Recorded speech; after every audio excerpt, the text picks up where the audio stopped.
میں معذرت کے ساتھ یہ بات نہیں میں پوچھ رہا ہوں، میں تو سوال پوچھ رہا ہوں. آپ کا یہ سوال کا یہ انداز جو ہے نا یہ ہمارے دلوں کو دکھا رہا ہے. بات یہ ہے کہ جس بات میں ہمارا عقل، ہماری دانش، ہمارا عقل ہو، ہماری دانش ہو، اس میں حسن اسی وقت آتا ہے جب اس کے اوپر قرآن کی اور سنت کی روشنی ہو. بے شک ہمیں یہ جملہ کہنا کہ جناب بات یہ ہے کہ کیا اس سال قربانی کریں یا نہ کریں، یہ جملہ بھی بڑی معذرت کے ساتھ میں کہتا ہوں. بات تو یہ نا کہ ایک منٹ مفتی صاحب ایک سیکنڈ ٹھہرے ذرا، جذباتی نہ ہو، میری بات کا جواب دے سیدھا سیدھا.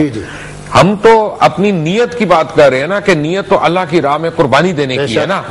کیا اس کی کوئی اور صورت بھی ہو سکتی ہے؟ ہم اس پہ چھوٹی بات قرآن مجید کی آیت پڑھ کے لن ینال اللہ لحومها ولا دماؤها ولکن ینالہ التقوی منکم. یہ بڑی واضح آیت مقدسہ ہے، نبی رحمت کے بڑے واضح فرمان مبارک ہے. لو انفق احدکم مثل احد من ذهب. بات یہ ایک اصل چیز تو اخلاص کی اور تقوی کی. میں نے اس بارے میں اب لقمان بات پتا کیا، میں 50,000 روپے جو دے آؤں کسی غریب آدمی کو، وہ قربانی کو سبسٹیٹیوٹ نہیں کر سکتا. یا 5 لاکھ روپے کے ساتھ میں کسی 2-4 بیٹیوں کی شادی کر دوں، وہ حج کو سبسٹیٹیوٹ نہیں کر سکتا. عبادات کا جو اپنا ایک انڈیپینڈنٹ مقام ہوتا ہے وہ اپنی جگہ برقرار رہتا ہے، اور اس کو میں سمجھتا ہوں دوسری بات سبسٹیٹیوٹ نہیں کیا جا سکتا. ہاں دوسری عبادات کو اکوموڈیٹ ضرور کیا جا سکتا ہے. اگر فرائض حکیم مجھے بتائیں کہ نفلی عبادات جو ہیں ان کا نعم البدل ہو سکتا ہے اس طرح کا صدقہ؟ نفلی عبادات میں یہ ہے کہ نقطہ نظر آپ کا یہ ہے کہ جو وہاں خلاف زدگان ہیں ان کی ہیلپ کی جائے.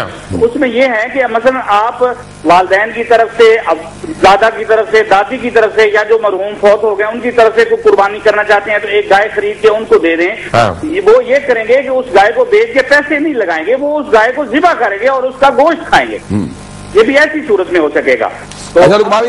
اگر وہ اس گائے کو رکھتے ہیں تو وہ واجب نہیں رہے گا نا جی، بالکل وہ قربانی کی ہے اور اس کو ذبح کرنا ضروری ہے. اگر وہ یہ کریں کہ اس کو بیچ کے پیسے لے لیں تو وہ آپ کی قربانی نہیں ہوگی. بالکل لوگ ایک بات یہاں یہ ایڈ کروں گا کہ اس نفلی قربانی کو بجائے فردی قربانی میں پوری ہو چکی ہے تو وہ پیسہ اگر آپ سلابتگان کو دینے کی اہلیت رکھتے ہیں اپنے اندر وہ آپ دے سکتے ہیں.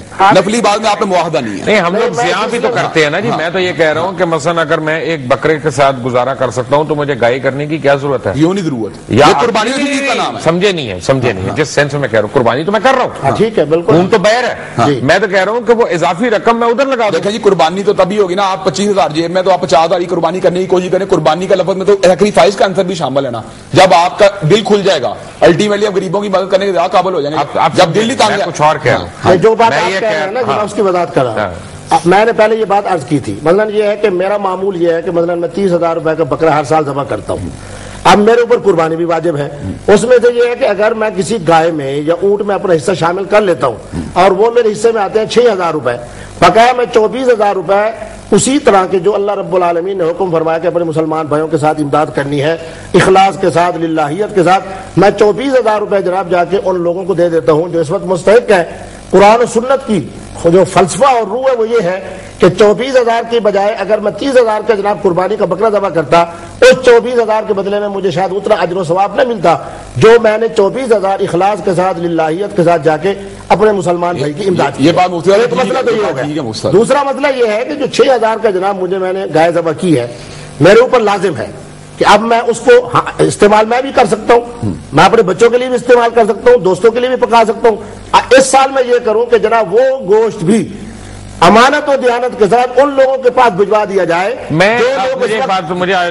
مجھے چلیں کریکٹ کریں ایک بات کہ اگر میں حکیم عطاءاللہ صاحب آپ بتائیے گا ذرا اس پہ کہ اگر میں اپنے دوستوں کو نہیں بھیجتا یا اپنے رشتہ داروں کو نہیں بھیجتا کیونکہ مجھے پتا ہے ہر گھر میں قربانی ہو رہی ہے اور وہ بھی میں مساکین کو دے دیتا ہوں، کیا اس میں کوئی غلط بات ہے؟ کوئی غلط بات نہیں، بالکل انہی علاقوں میں بھیجیں جس جگہ بیچارے پانی کی وجہ سے ان بیچاروں پہ بنی ہوئی کھانے غذائی مواد تو ان کے پاس پہنچ ہی نہیں رہا، پانی بھی نہیں پہنچ رہا، تو ان کے پاس اگر بھیجتے ہیں تو یہ تو افضل درجہ میں قربانی چلی جائے گی. میں اس سلسلے میں ایک مثال یہ تو آپ جماعت اسلامی کو بتانا پڑے گا، ہم ان کو دیتے ہیں. لقمان بھائی اس میں تو واضح طور پہ بات نظر آ رہی ہے کہ صرف وجوب کا ہم نے ادا کرنا ہے اور نفلی اعتبار سے ہم نے ان کو اکاموڈیٹ کرنا ہے. اگر ہم وجوب کو ادا کرنے کے بعد نفلی رقم ان تک پہنچا دیں میرا خیال ہے اس کے اوپر تو امت کسی عالم دین کا خلاف نہیں. اس کا ایک ایگزامپل بھی موجود ہے.